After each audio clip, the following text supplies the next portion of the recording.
il y a une somme d'éléments qui fait que c'est un match qui reste à part.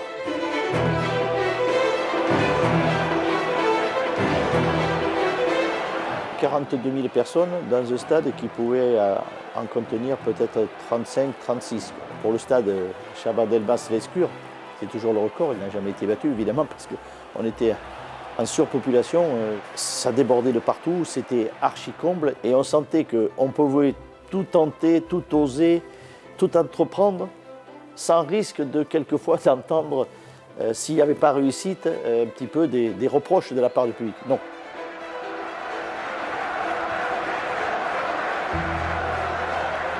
Aimé Jacquet était à ce moment-là, c'était notre maître d'œuvre.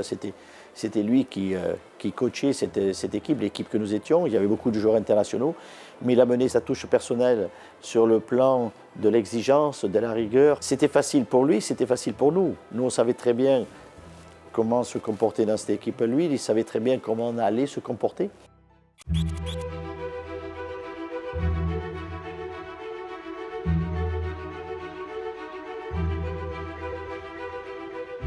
Pour accéder sur le terrain avec le long tunnel à Bordeaux, on s'est retrouvé face à Michel Platini qui arrivait avec son équipe. Et là, moi, je sais que je m'apprêtais à serrer la main à Michel Platini comme ça, puis tout d'un coup, une main me prend le bras, me la retire et me dit non, tu ne le salis pas aujourd'hui. C'était un de mes coéquipiers, et pourtant j'étais le capitaine. Il avait été décidé, à la différence du match aller, qu'il allait avoir un marquage sur lui, un marquage individuel. On a dit, on ne peut pas le laisser jouer. Donc il y avait un joueur de chez nous qui était chargé de le marquer. Malgré cela, Michel est suffisamment habile techniquement pour, avant qu'on vienne intervenir sur son... Il avait déjà, le ballon était déjà reparti de ses pieds, bon, parce que terminé. Voilà, donc on était déjà dans l'ambiance où vraiment on était surconcentré, je dirais, parce que sur le plan sportif, il y a 2 buts à remonter et ce jour-là, il fallait qu'on tente le tout pour le tout. Ouais.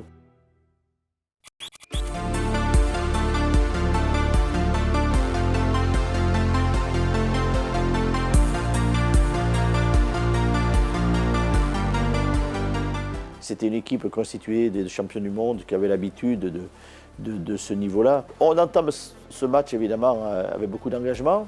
Ça se passe pas mal. On arrive à marquer en première mi-temps, Dieter Müller qui marque.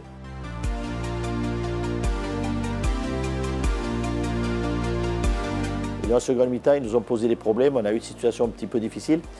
Mais on a maintenu toujours cet écart et on est arrivé à marquer le second but. Une frappe monstrueuse de Patrick Battiston.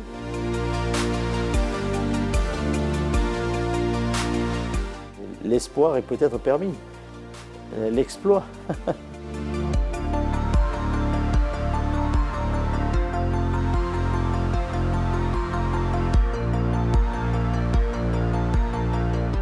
Il prend trop bien le ballon, trop bien, et sa frappe n'est pas arrêtée par le gardien. Elle est simplement repoussée parce qu'elle lui vient, il ne voit pas le départ du ballon, elle lui vient dessus. Et malheureusement, ce ballon ne rentre pas. Sinon, c'était les prolongations. Il nous arrive encore d'en parler. D'ailleurs, récemment, je lui disais, au deuxième but que nous avons marqué, franchement, tu peux me dire que tu as quand même eu un petit peu peur? Parce qu'à l'époque, il disait, mais tu as eu peur? Non, je n'ai pas eu peur. Il dit, là, il m'a avoué, il me dit, oui, un petit peu peur. Ça m'a fait un petit peu peur, ce second but.